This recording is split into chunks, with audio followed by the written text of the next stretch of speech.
Hey guys, Coach Adam from TeamElitePhysique.com talking to you again today with a pro bikini recap. Today we are doing a double recap, two major shows, the Pittsburgh Pro, the New York Pro in back-to-back weekends. And speaking of back-to-back, throw one more back on there, and that is Amy winning back-to-back-to-back New York and Pittsburgh Pro titles. That is something that is very impressive. That is some legacy building stuff there, something to hang your hat on, and something that I don't think anyone will ever do again. Not only is she the first ever to do it, but I think that's going to be a pretty hard feat to repeat. So congratulations to you, Amy, Kristen, and Jamie, of course, over there. That is a pretty amazing feat that you guys accomplished, and you guys have conquered the Pittsburgh Pro and the New York Pro. I haven't seen the scorecards for the New York Pro yet, but I am assuming that those are going to be a perfect score as they were for the Pittsburgh Pro. But we got a lot to get into. Tyler also gave his feedback for the bikini recap. We're going to jump into that too, so let's get right into it. So jumping into the Pittsburgh Pro, what about the production of the Pittsburgh Pro? I feel like it's something that we don't talk about enough, is the production of the shows, but that is a huge aspect of it in terms of the fans, going there and enjoying a professional event. I got to say, guys, the Pittsburgh Pro is really stepping it up.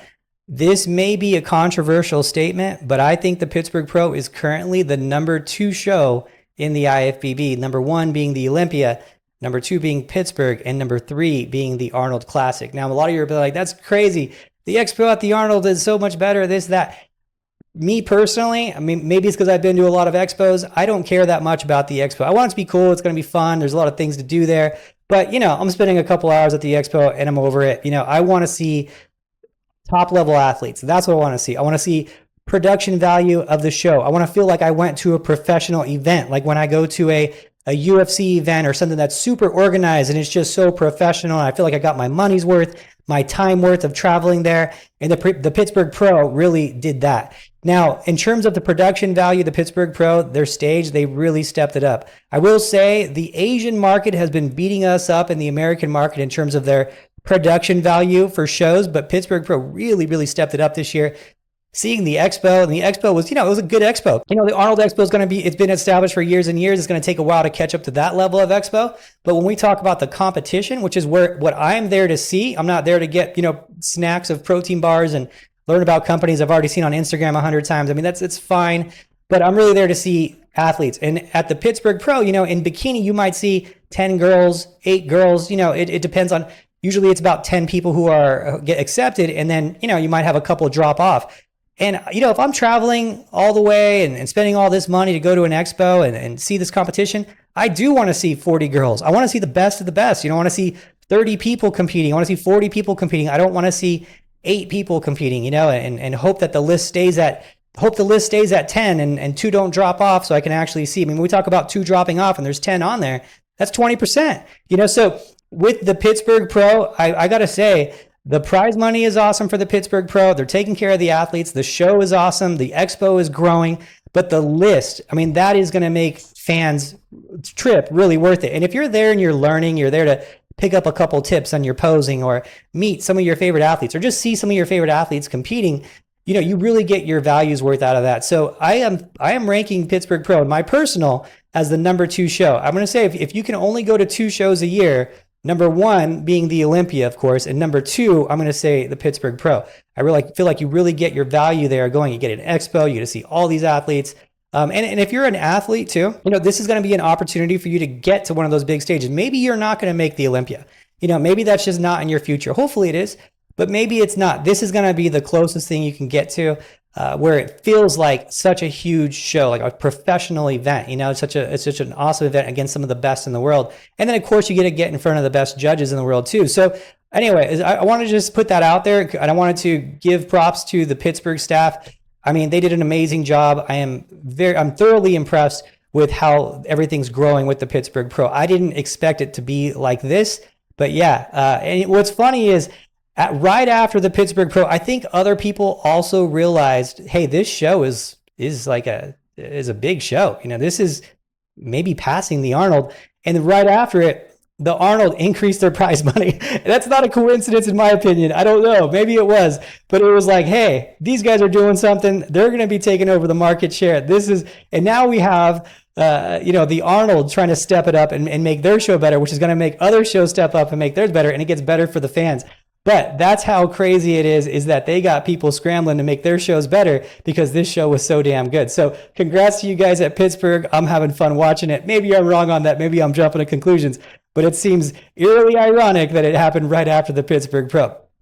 Anyway, with that being said, let's go ahead and jump right into Tyler's feedback and assess it, and also give my personal opinion of why Amy dominated the Pittsburgh Pro. Everything I thought was in perfect balance, and she was in the exact right condition that we want to see in bikini. Then the back pose, her glutes are very round and full. The conditioning, again, is right on. Look at how you can see a clear tie-in, but then there's no separation, no connection into her hamstrings.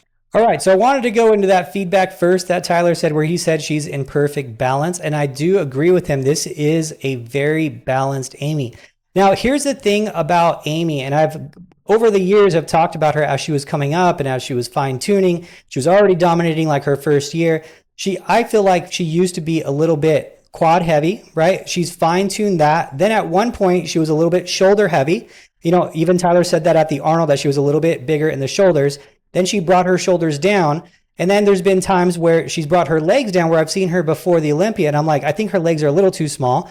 And so I feel like she's just hyper responsive. Like she's a piece of clay that you can really mold quickly. Like you can really mold that clay quickly with her, because she goes up and she goes down and she goes up and she goes down. And it's always been a matter of, okay, when is she going to bring it exactly perfect? And if she brings it exactly perfect, is it so dominant that no one can touch her?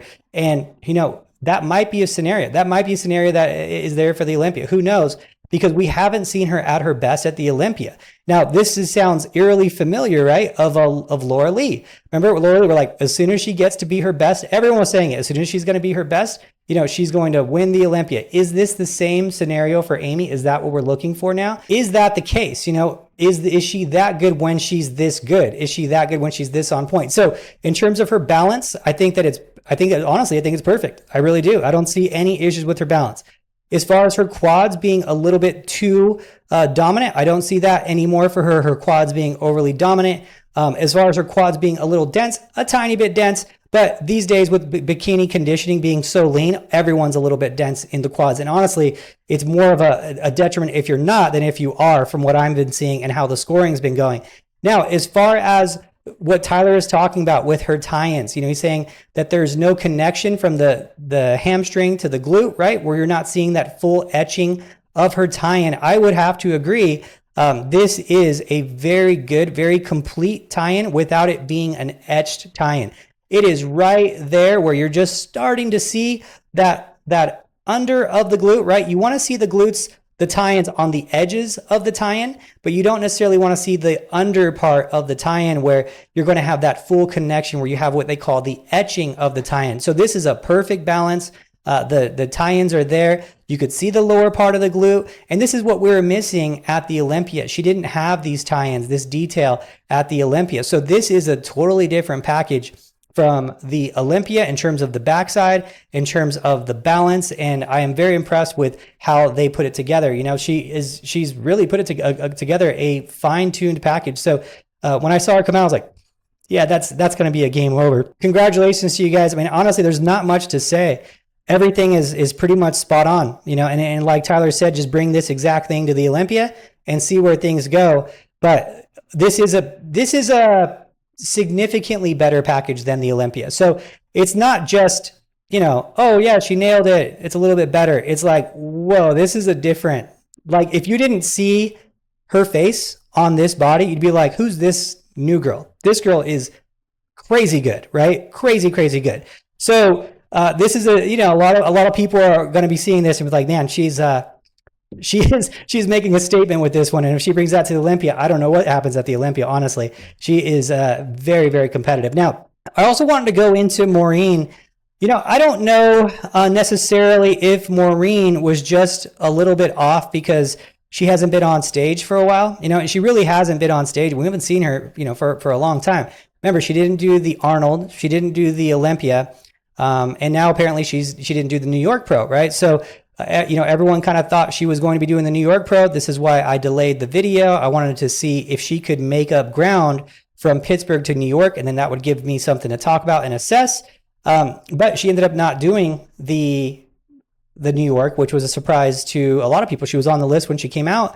Even when Tyler did his recap video, he talked about her making some improvements going into the New York Pro. So I think that was a surprise to a lot of people. And I think probably she just got off the stage of the Pittsburgh Pro, realized, hey, there's a lot of work to be done in terms of my overall physique. I'm not able to do that in the time frame from now to a week from now. And that makes sense to you always want to bring your best.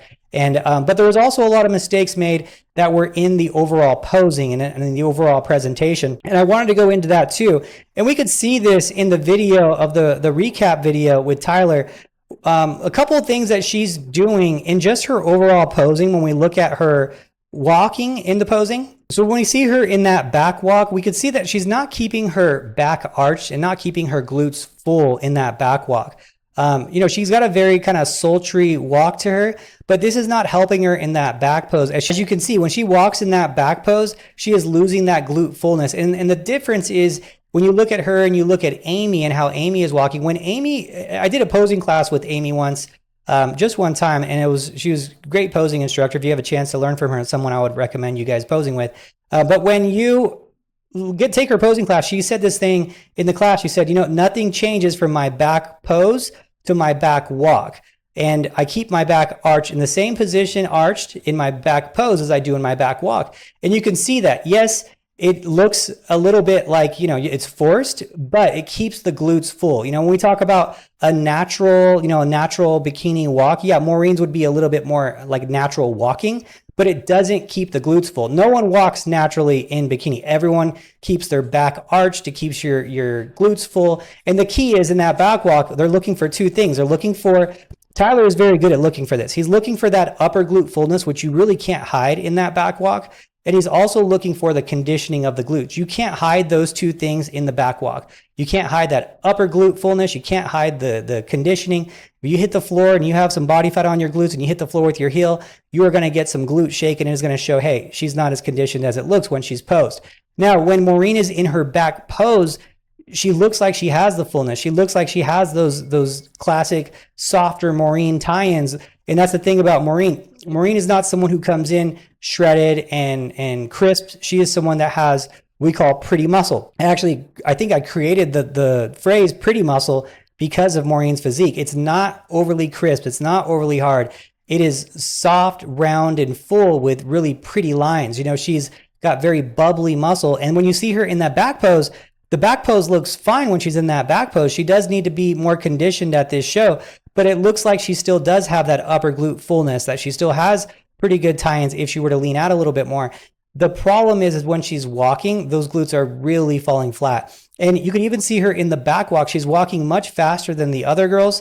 And she kind of gets lost in the crowd because she's like maybe 2-3 steps ahead of the other girls in that back walk. And she's walking kind of with her hips going side to side versus I guess I should say up and down, kind of like this, versus side to side, where you see everyone else. You look at Amy in the back walk. Amy in the back walk is rotating her hips this way, keeping her glutes full, but Maureen is walking and keeping her glutes are taking steps like this, going side to side, right? So I used to say up and down. Oh, you guys get the visual, right? So, but going in that position and taking those steps, her glutes are falling flat each time she takes a step. This is why the bikini girls walk with their back arched and their hips like this. It keeps the glutes up and full. It still shows their waistline is still traveling and looking smaller as they're rotating their hips. But this way, if you're going side to side like that, actually up and down, I'm getting confused here. Your waistline is not shifting. Your waistline's not looking smaller and your glutes are not staying as full. And I think that really hurt her in her overall presentation. And you can also see that up and down movement when she's walking back to the front line, not the side to side with the hips.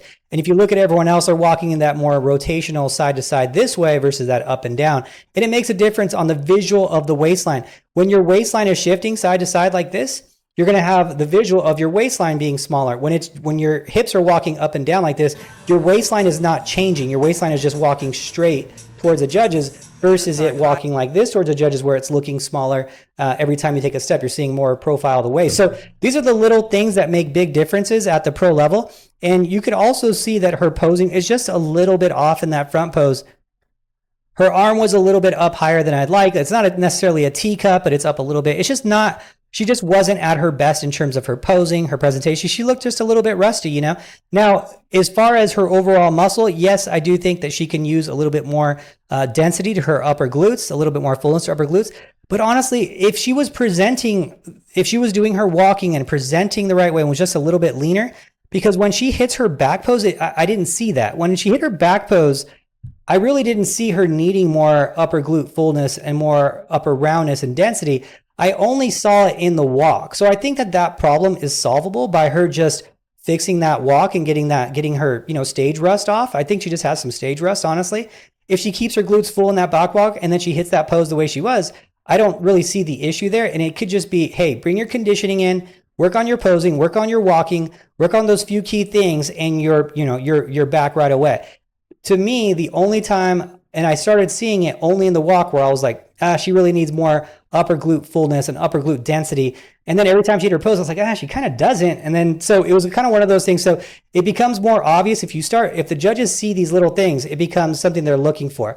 And then they start saying, oh, does she need more upper glute fullness and more upper glute, density and roundness in that glute there? Because it's falling pretty flat in that back walk. And then you start seeing it, right? So really happy to see her back. I know that she's going to be even better for the Olympia. I don't doubt that at all. Maybe we'll see her compete again before the Olympia, but not so much in the body needs to be worked on. It's really in that just getting some reps in and getting that stage rest off and coming in a little bit tighter. It wasn't she wasn't like way off, just needed to be a little bit tighter and really just a lot more polished in her posing as we were used to seeing her. In second place, we had Ashlin. I think Ashlin brought another very good package to a big show. Now, for her, the main feedback I would have is that she could still add just a touch more volume to her legs, and that she was almost just a little bit too full conditioning wise. She got to bring that in just a touch sharper with the conditioning. So going into his feedback for Ashlin, where he's talking about her legs needing a little bit more size, this is something that we've heard from him before. Let's go ahead and take a look and where he's talking about it. Now, this is just my interpretation of where he's talking about. He might be saying something a little bit different. And that's the thing about bikinis. Everyone's going to have their own opinions. Sometimes I will give recap feedback from judges that I've heard, and I only talk to maybe 2 of the judges. And there's 7 judges, and then the other judges will go and say what they thought. And my feedback that I got from the 2 judges was completely different from the other judges. So bikini is one of those divisions where it is quite subjective, and you're going to see different things from hear different things from different opinions, because there is that fine line of, is it too lean? Is it too muscular? Is it too soft? That type of thing. Now, when I'm seeing Ashlin from the front pose, I don't see that big of an issue at all from her legs. Me personally, I feel like her legs look good. I don't see much needing much size. If I was going to see anywhere, I would say her hamstring could be maybe a little bit rounder from the front profile. So I really don't see the issue with her overall quads. I think she's got quite a nice quad for bikini.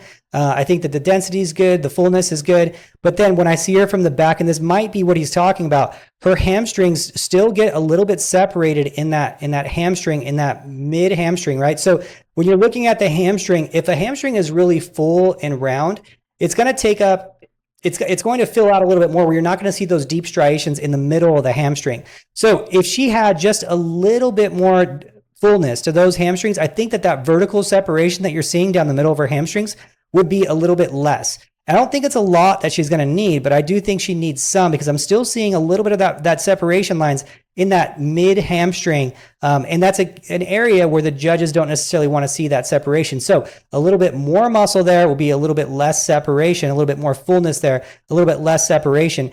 In terms of her overall conditioning from the back, personally, I don't think she can get much tighter from the back. So that's where I'm going to defer on my opinion. Of course, here's the thing. I'm not in Tyler's shoes or in the judge's shoes where they're right in front seeing her. I'm seeing this off of video and pictures, and things always look a little bit different. That's my opinion of it. I feel like her tie-ins, and I feel like her hamstrings are already pushing the limits of how lean she is.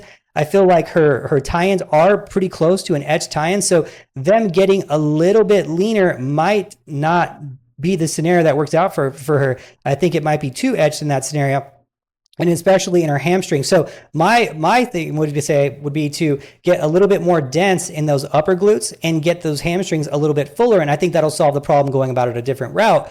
But of course, again, I wasn't there at the show. I'm going off of what I would see and how I would usually assess the situation. But what I'm really impressed with Ashlin is she's just growing and growing and growing and growing. You got to remember, guys, she's been competing for a long time. I think she started competing back in 2015, if I'm not mistaken. So it's awesome to see someone grow from, NPC to the highest level of the IFBB.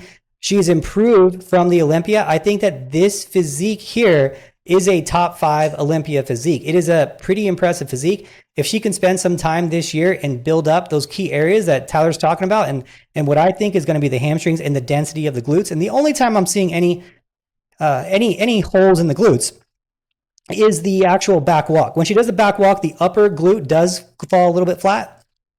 Not a lot, but I'm talking, moving from her position at the Olympia to winning the Olympia, I think that she would need that in the back walk. And in the back walk, when you're next to an Amy who's staying super full, who's really good at that back walk and her posing, you're going to need those little things that will kind of separate you. We're talking about all of these women that are in the top 4 at this show are pretty much sculpted, right? Like they look like the statues. They're all pretty much perfect in terms of their physique, but we're being nitpicky here because you got to find the best one out of all of them. So when you're sitting next to an Amy who nailed her balance, nailed her conditioning, nailed her fullness, and has a density, the little things start becoming more obvious. And it's like, you don't have the fullness. You don't have that fullness in that back walk. And you can really only see it when you're next to her, walking next to her. And that's going to be an area that she can work on. Is it going to be something she can work on with her walking by itself?